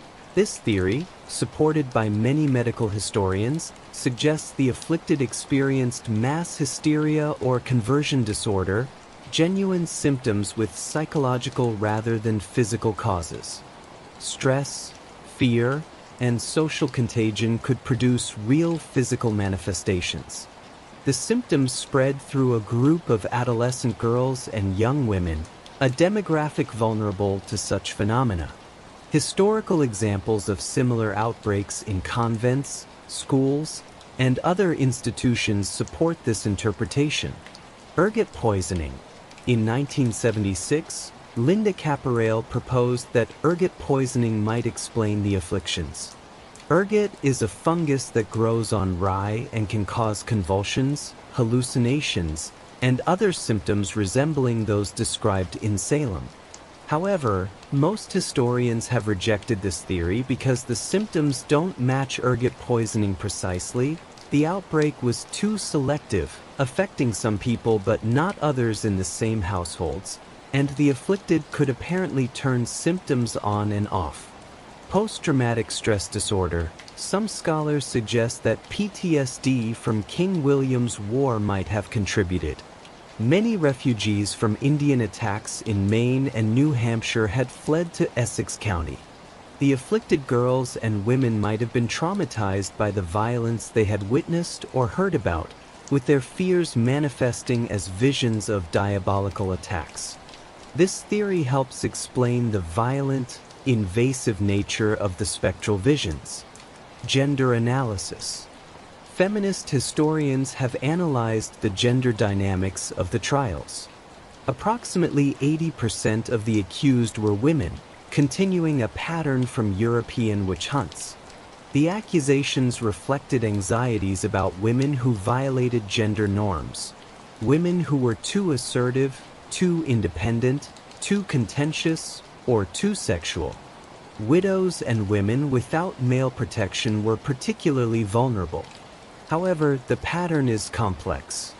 The core group of accusers were also female, mostly adolescent girls and young women. How do we understand their agency? Were they victims themselves, acting out internalized misogyny? Were they wielding one of the few forms of power available to them in a patriarchal society? Carol Carlson's The Devil in the Shape of a Woman, 1987, examines how witchcraft accusations targeted women who challenged patriarchal norms or represented threats to male control of property. The trials also reveal anxieties about female sexuality and the female body. Examinations for witches' marks focused on intimate body parts.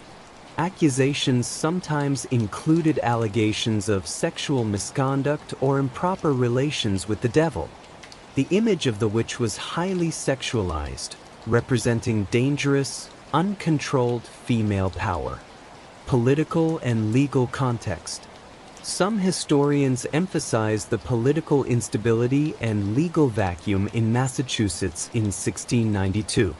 The revocation of the old charter, the uncertainty about the new one, the recent overthrow of the Dominion of New England, and the ongoing war created an atmosphere of insecurity. Normal legal procedures and checks on authority had been weakened. The creation of the special court of Oyer and Terminer, with its willingness to accept spectral evidence and its prosecutorial zeal, was enabled by this political situation. In a more stable legal environment with established procedures and precedents, the trials might have been curbed earlier. Governor Phipps's absence during the critical summer months meant there was no effective check on Deputy Governor Stoughton's aggressive prosecution. Cultural and intellectual context. The trials occurred at a transitional moment in Western intellectual history. The medieval worldview, with its acceptance of magic and demons as explanations for natural phenomena, was giving way to early modern science and rationalism. However, this transition was incomplete and uneven. Many educated people still believed in witchcraft, but others were skeptical.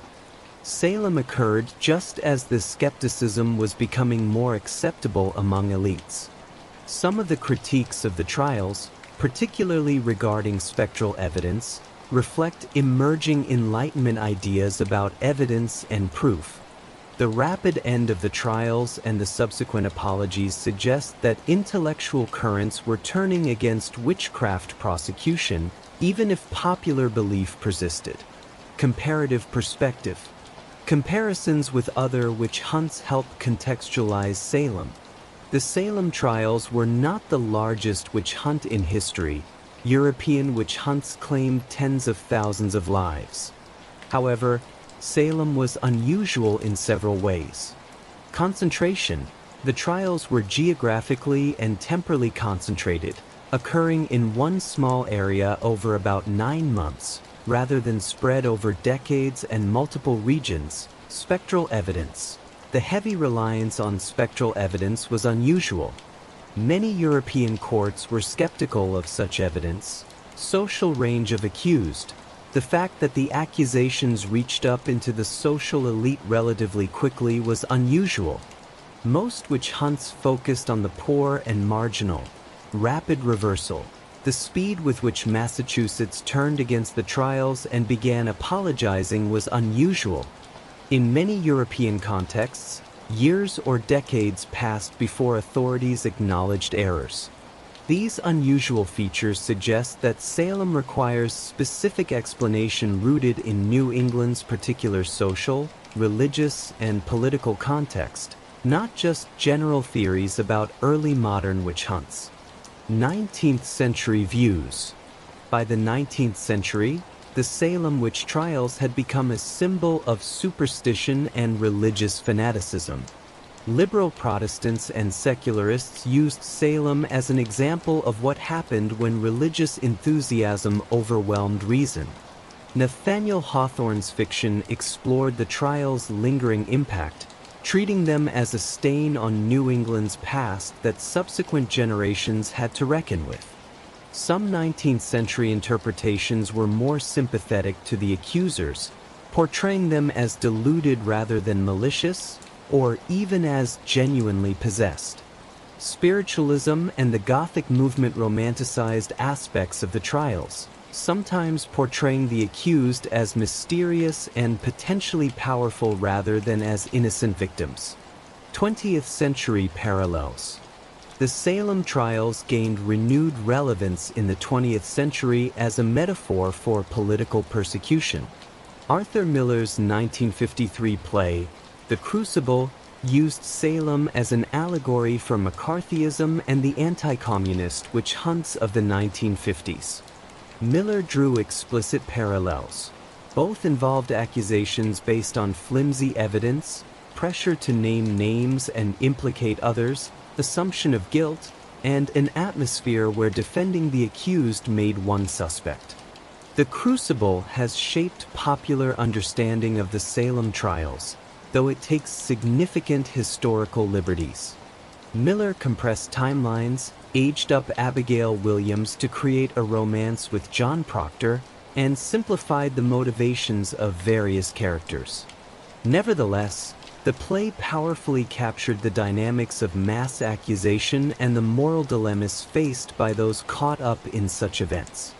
Salem has been invoked as a parallel in many other contexts: racial persecution, anti-gay discrimination, the satanic ritual abuse panic of the 1980s and 1990s, and various moral panics. These parallels are sometimes apt and sometimes forced, but they testify to Salem's power as a cultural symbol. Historical memory and commemoration. Salem, Massachusetts, has a complicated relationship with its history. In the 19th and early 20th centuries, the trials were a source of shame, and the town downplayed its witch trial past. However, in the late 20th century, Salem embraced its history, developing a significant tourism industry around the trials and witchcraft themes. Today, Salem features multiple museums and historical sites related to the trials. The Salem Witch Trials Memorial, dedicated in 1992 on the tercentenary of the trials, features stone benches inscribed with the names of the executed, creating a solemn space for remembrance. In 2017, Gallows Hill was officially identified through archaeological research, though no memorial stands there. The city walks a delicate line between honoring victims and capitalizing on the macabre appeal of the witch trials. Every October, Salem hosts elaborate Halloween festivities that draw hundreds of thousands of tourists, featuring witch imagery, haunted attractions, and theatrical events. Critics argue this commercialization trivializes the tragedy and disrespects the victim's memory. Defenders counter that the tourism educates visitors and keeps the history alive. Danvers, the modern name for Salem Village where the accusations began, has been less enthusiastic about promoting its role. The town features the Rebecca Nurse homestead, preserved as a museum, and a few markers, but has not developed the tourist infrastructure of Salem. Ongoing historical research. Historical research on the Salem witch trials continues to evolve. Recent scholarship has explored the role of trauma and violence. Historians like Mary Beth Norton have emphasized how King William's War and its refugees shaped the trials. Many of the accusers and accused had direct experience with the violent frontier warfare, and the language of witchcraft accusations echoed descriptions of Indian attacks. Individual biography and agency. Rather than treating accusers or accused as representatives of social groups, recent historians have examined individuals' complex motivations, histories, and decisions. This approach reveals how personal factors, grudges, ambitions, fears, family dynamics intersected with broader social forces. Material culture and daily life. Scholars have examined physical objects, archaeological evidence, and material conditions to understand the world the participants inhabited. This research reveals the poverty, hardship, and precarity many faced, providing context for conflicts that could erupt into accusations. Comparative studies, comparing Salem to other witch hunts, both in New England and globally, helps identify what was typical and what was unique about the Salem outbreak. Such comparisons highlight the role of specific legal procedures, religious beliefs, and social structures.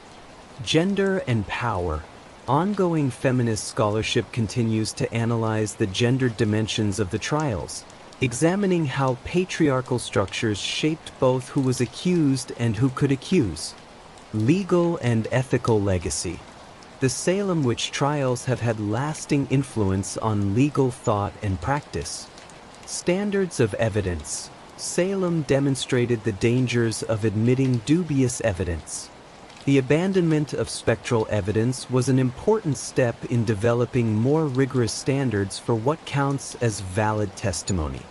The trials contributed to broader movements toward evidentiary rules and procedural safeguards.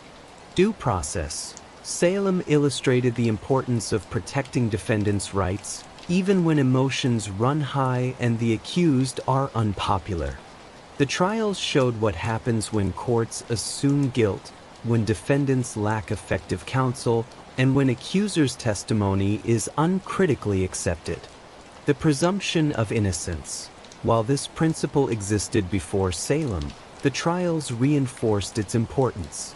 Increase Mather's statement that it's better for 10 guilty to escape than 1 innocent to be condemned has become a fundamental principle of Anglo-American criminal justice. Checks on judicial power. Salem demonstrated the need for mechanisms to review and reverse wrongful convictions. The rapid reversal of convictions after the trials ended, while incomplete, established precedents for acknowledging judicial error. Moral panics. Salem serves as a case study in how societies can become gripped by fears of hidden enemies and internal threats. Psychologists, sociologists, and legal scholars reference Salem when analyzing modern moral panics, from the Red Scare to the satanic ritual abuse panic to various terrorism-related fears. Educational impact. The Salem Witch Trials are widely taught in American schools and universities, serving multiple educational purposes. Historical understanding. The trials provide a window into colonial New England society, Puritan religion, early American legal systems, and the Atlantic world of the 17th century. Critical thinking. Analyzing the trials helps students develop skills in evaluating evidence, identifying bias, understanding historical context, and recognizing how social pressures shape behavior. Ethical reasoning. Salem raises profound ethical questions about individual responsibility, moral courage, the ethics of accusation, and how to respond when one knows injustice is occurring. Civic education. The trials illustrate why civil liberties, due process, and checks on government power matter. They show how fear can lead communities to abandon principles of justice.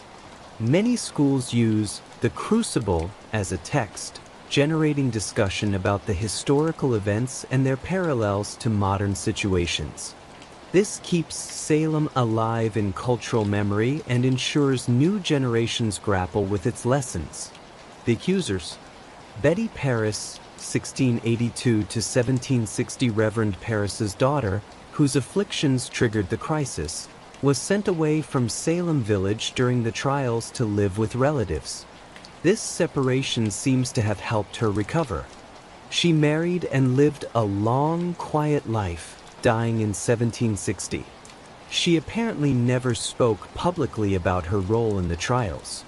Abigail Williams, 1680, unknown, Reverend Paris's niece, disappeared from historical records after the trials. Various unconfirmed accounts suggest she died young, possibly becoming a prostitute in Boston, but these stories are likely apocryphal. Her actual fate is unknown. And Putnam Jr., 1679 to 1716, the most prolific accuser, and eventually made a public apology in 1706 when seeking church membership. She never married and died at age 37, having cared for her younger siblings after both parents died in 1699. Her apology stated she had been deluded by Satan and asked forgiveness, though she framed her error as deception rather than deliberate malice.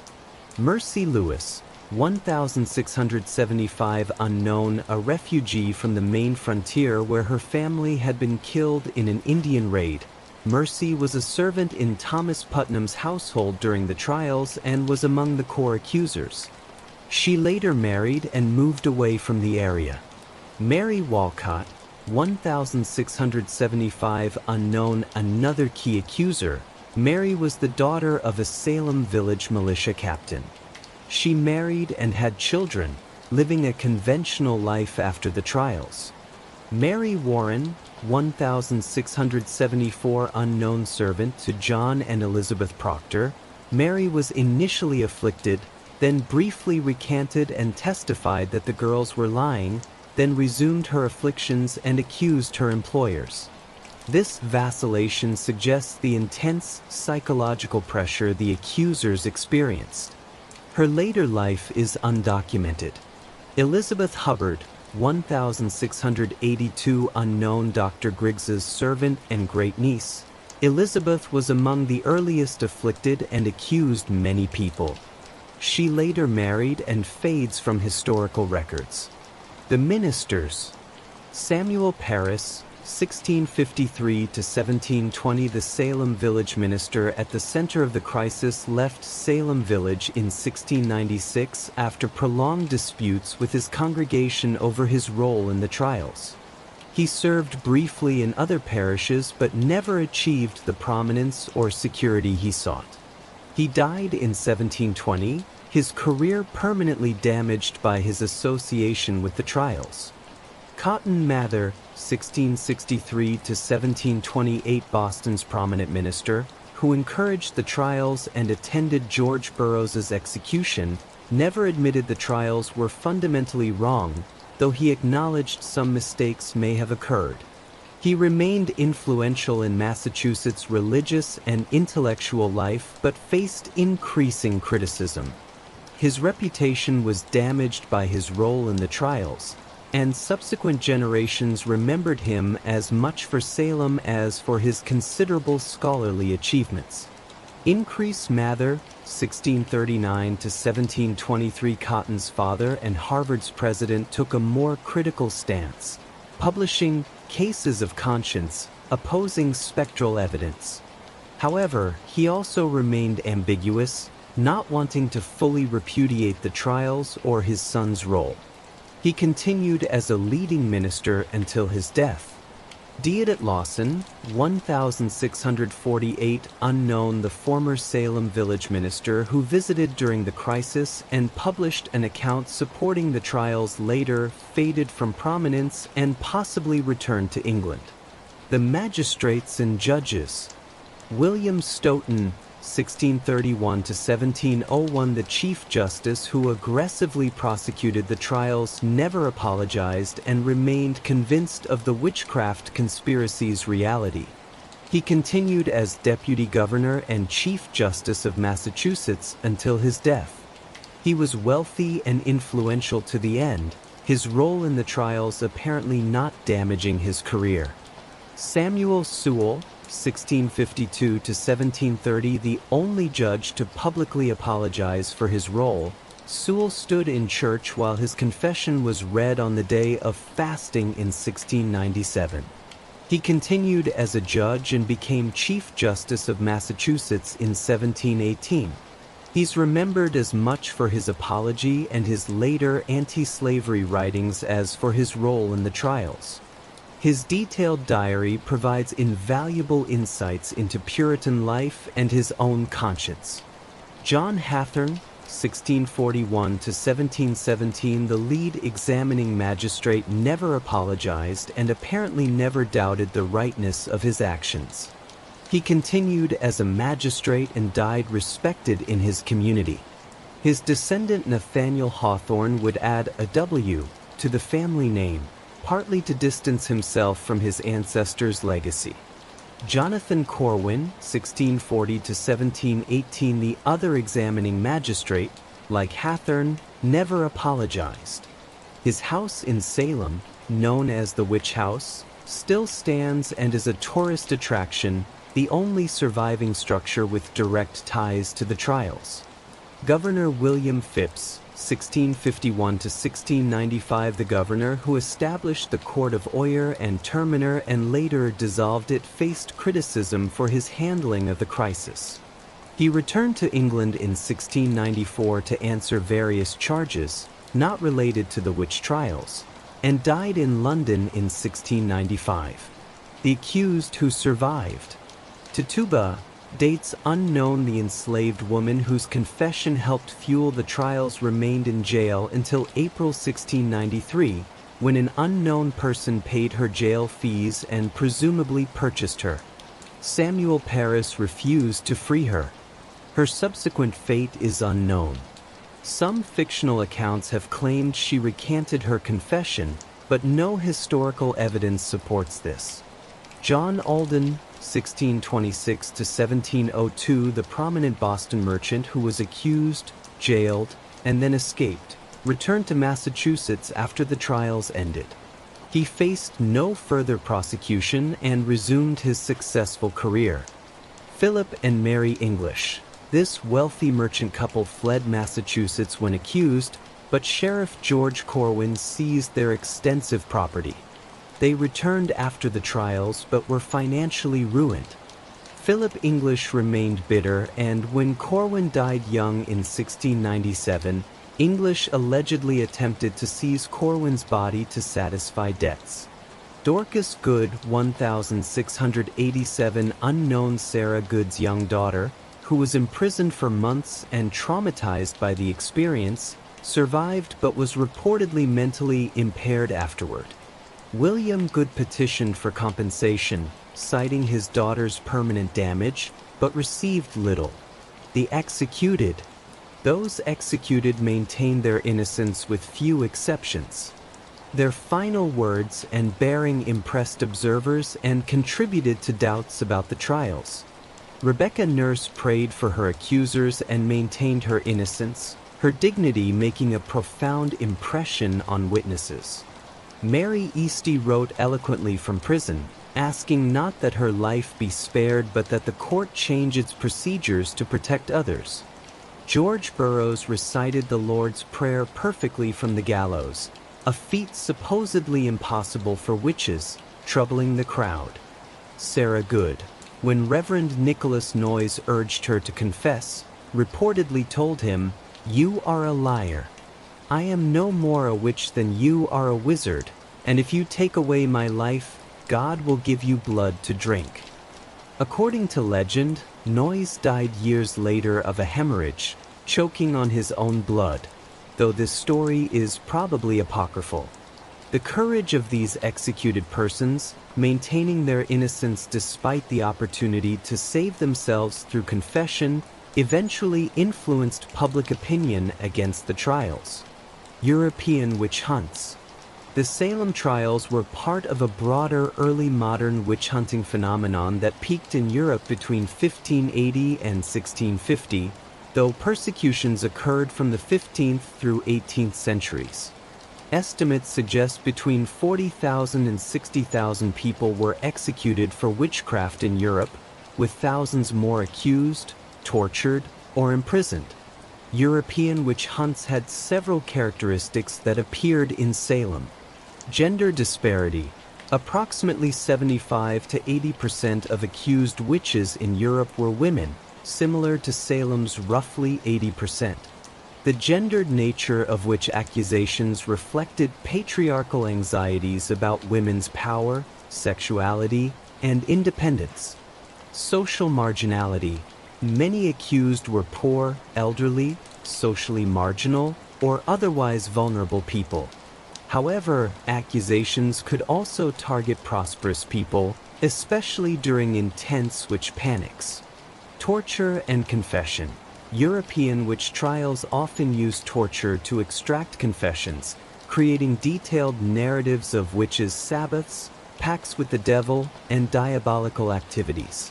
While New England didn't officially use torture, psychological coercion achieved similar results. Chain reaction accusations.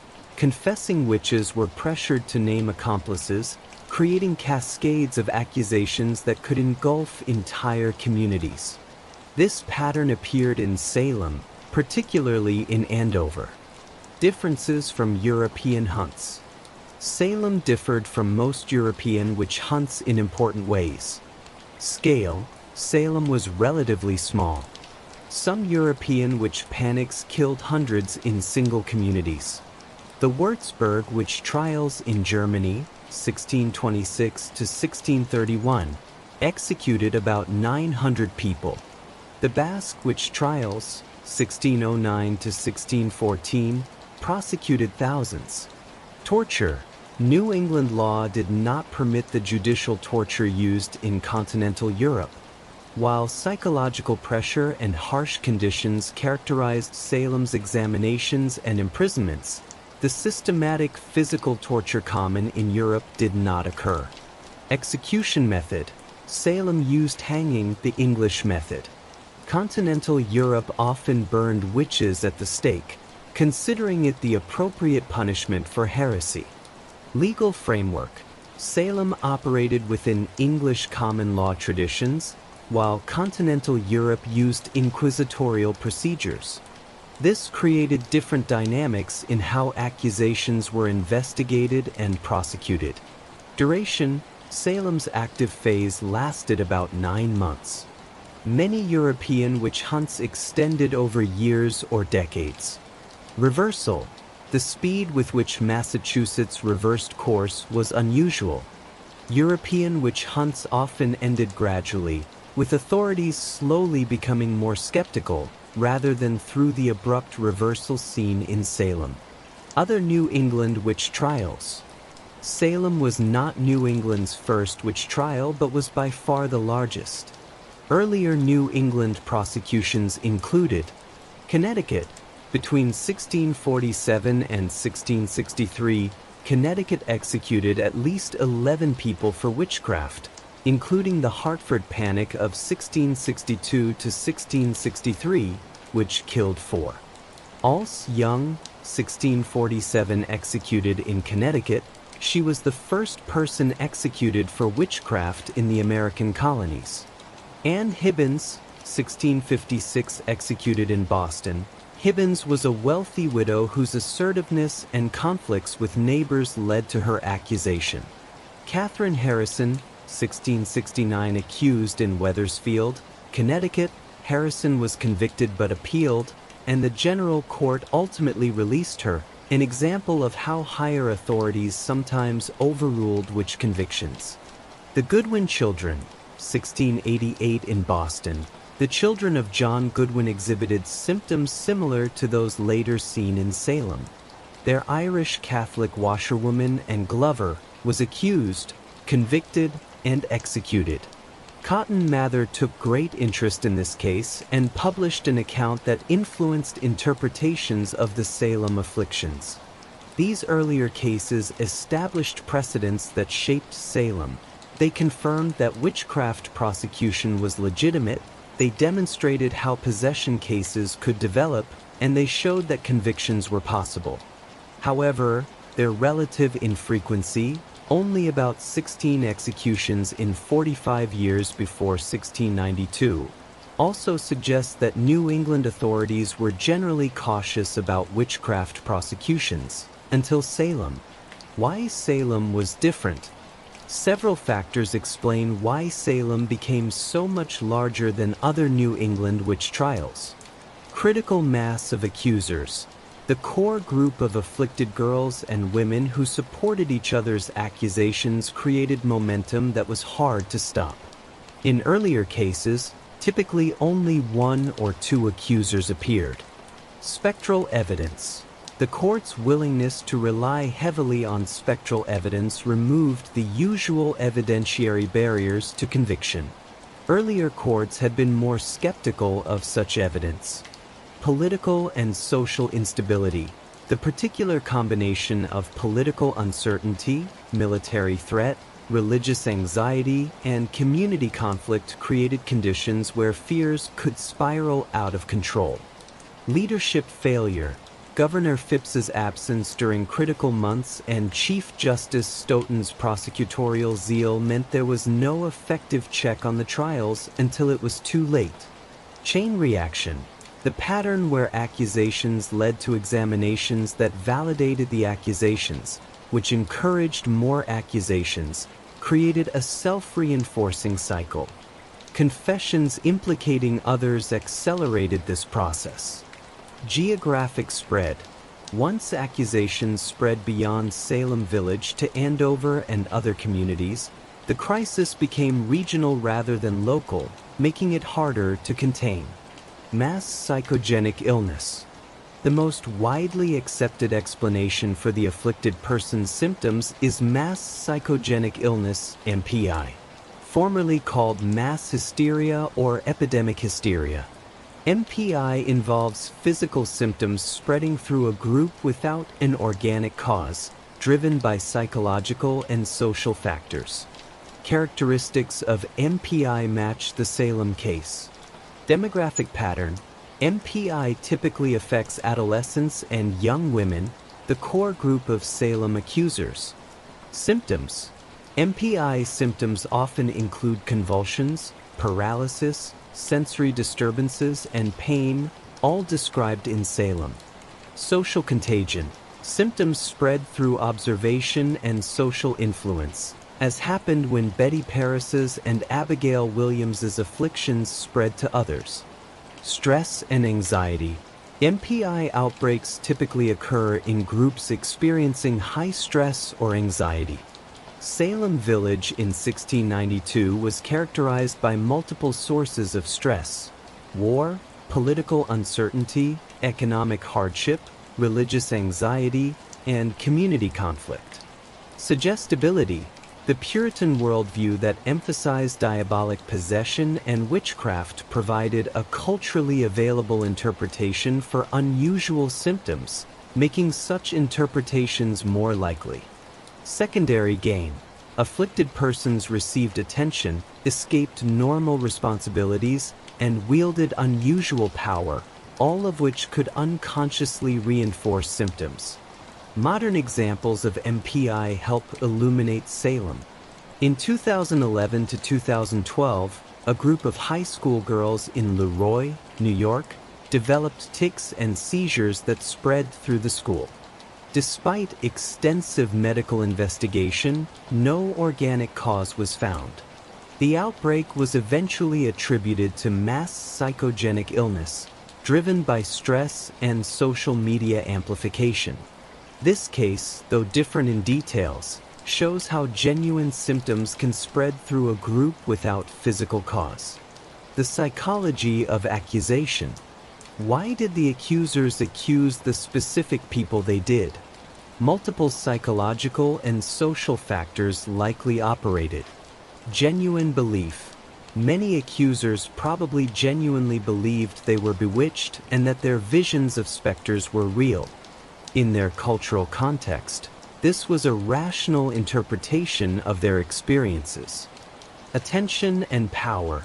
For young women in a society that offered them little agency or attention, the accuser role provided unprecedented power. Adults listened to them, courts acted on their words, and prominent people sought their testimony. Social pressure. Once the first accusations were made and validated by authorities, pressure mounted to continue. Stopping or recanting would mean admitting error and possibly facing accusation oneself. Conformity. Social psychological research on conformity, like Solomon Ash's experiments, shows that people will agree with group judgments even when they're clearly wrong. The afflicted girls formed a group with shared narratives and mutual reinforcement. Pre-existing conflicts. Some accusations targeted people the accusers or their families had prior conflicts with. The witchcraft framework provided a socially acceptable way to act on grudges. Attribution error. The afflicted may have experienced real distress from stress, trauma, or other causes, and genuinely tried to identify the source. In a worldview where witchcraft was real, attributing symptoms to witches was natural. Escalation. Once caught up in the process, accusers faced pressure to continue. Retracting accusations would be humiliating and dangerous, making escalation easier than de-escalation. Social dynamics of witch hunts. Sociologists have identified patterns in witch hunts and moral panics that help explain Salem. Moral entrepreneurs. Individuals or groups who promote concern about a particular problem and push for action. In Salem, figures like Thomas Putnam and Reverend Parris acted as moral entrepreneurs, driving the prosecution forward. Boundary maintenance. Communities use moral panics to define and enforce boundaries between acceptable and unacceptable behavior. Which accusations helped Salem Village clarify who was inside and outside the community of saints. Scapegoating. In times of stress and misfortune, communities may seek scapegoats to blame. Accusing witches provided explanations for inexplicable suffering and enemies to fight. Authority legitimation. The trials helped certain authorities, magistrates, ministers, assert their power and importance by defining and combating the witchcraft threat. Information cascade. Once the trials began, people observed others' behavior and inferred that the witchcraft crisis must be real, leading them to adjust their own beliefs and actions accordingly. This created an information cascade that made the panic self-reinforcing. Group polarization. When like-minded people discuss an issue, their views tend to become more extreme. The group of accusers and supporters reinforced each other's beliefs, making interpretations more extreme over time. The role of trauma. Recent scholarship emphasizes trauma's role in the Salem events. Many accusers and accused had experienced or witnessed extreme violence. Mercy Lewis saw her family killed in an Indian raid in Maine before becoming one of the most active accusers. Her descriptions of spectral attacks echoed the violence she had survived. And Putnam Sr. had lost multiple children and family members, experiences that may have contributed to her role as both an afflicted person and an accuser. George Burroughs had lived on the dangerous Maine frontier as a minister before his accusation. His first-hand experience with frontier violence informed his preaching but also made him a suspicious figure. King William's War created numerous refugees who fled to Essex County, bringing trauma and fear with them. The overlap between language describing Indian attacks and language describing spectral attacks suggests that the witchcraft panic may have been, in part, a displaced response to the very real threat of violent attack. This trauma-focused interpretation doesn't excuse the injustice of the trials but helps explain the extreme anxiety and the violent imagery that characterized the accusations. Puritan theodicy and the problem of evil. The Salem trials engaged deep theological questions about evil, suffering, and God's providence. Puritans believed in an omnipotent, benevolent God who controlled all events. This created a theodicy problem. Why did bad things happen to good people? One answer was that misfortune represented God's punishment for sin, either the individual's sin or the community's collective sin. Another answer was that God permitted Satan to test the faithful, as in the biblical book of Job. Both explanations appeared in Salem. The trials were interpreted as divine judgment on a backsliding generation, but also as a diabolic attack that God was allowing for his own inscrutable purposes. This theological framework made witch hunts comprehensible within Puritan worldview. If misfortunes were happening, illnesses, deaths, crop failures, either God was punishing the community for tolerating witches among them, or witches were directly causing the harm through diabolic power. Either way, identifying and removing witches was necessary to restore divine favor and community well-being. The devil's role in Puritan theology. Puritans believed in a real, personal devil who actively opposed God's kingdom. Satan was not merely a symbol of evil but a conscious agent with plans and strategies. The devil recruited human servants, witches, who would help him corrupt souls and destroy godly communities. This belief created constant vigilance for signs of diabolic activity. Any misfortune, any unusual event, any breakdown in community harmony could be interpreted as evidence of Satan's work. Ministers regularly preached about the devil's machinations, keeping the threat present in people's minds. Cotton Mather and other ministers saw the witch trials as part of the cosmic struggle between God and Satan.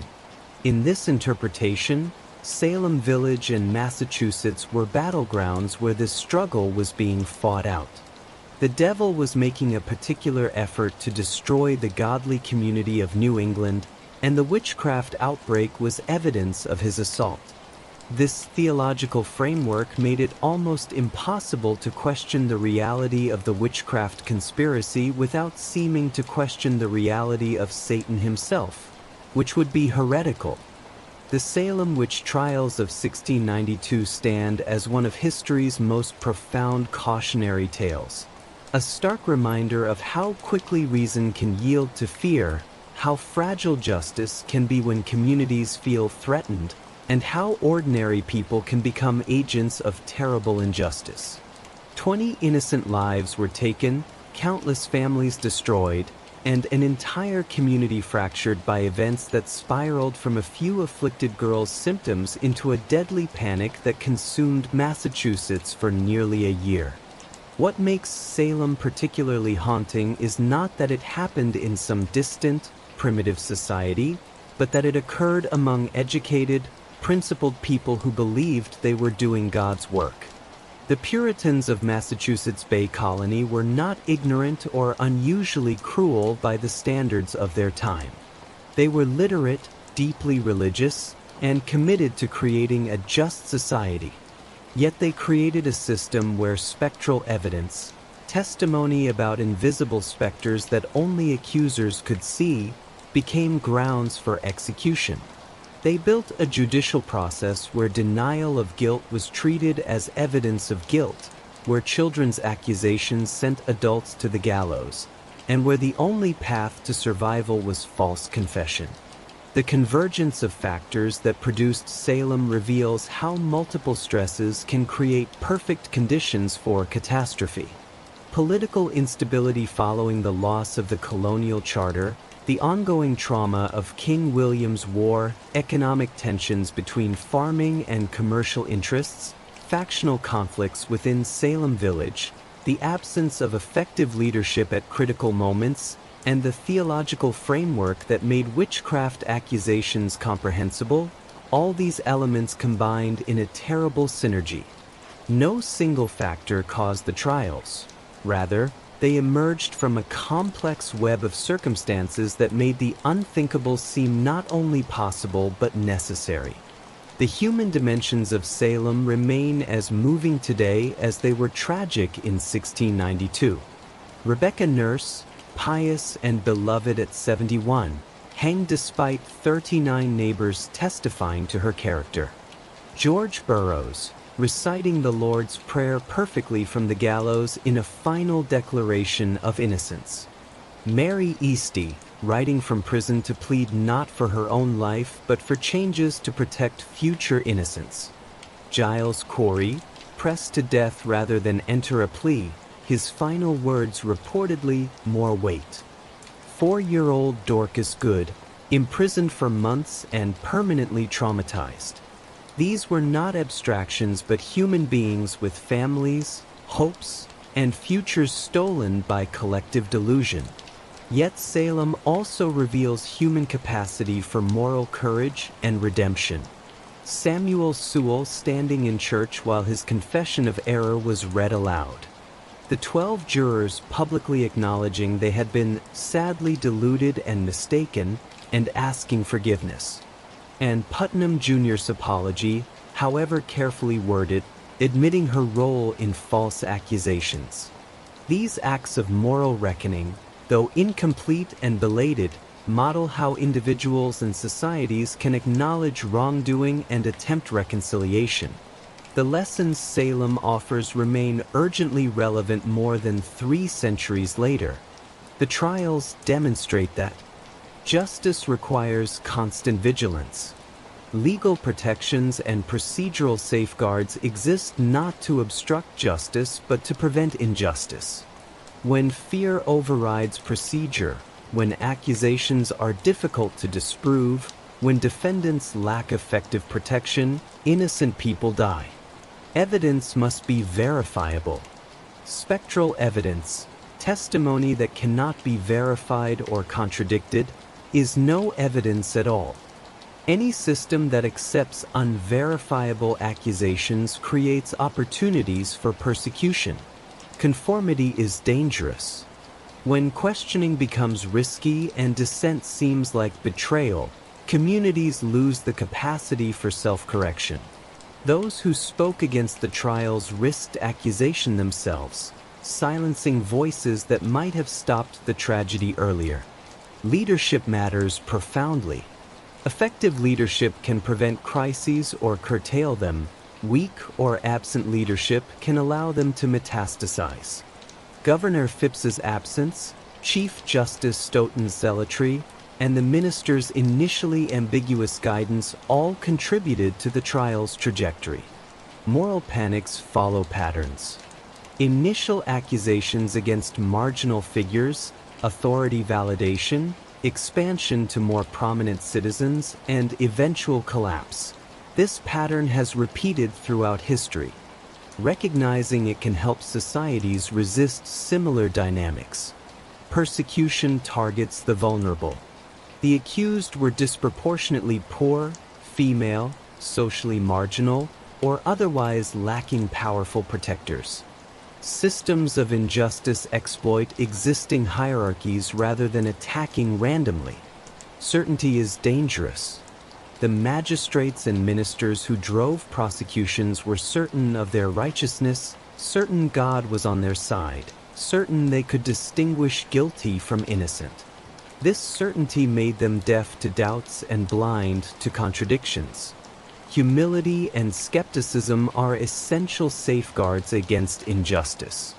Salem has been invoked as a parallel to countless situations.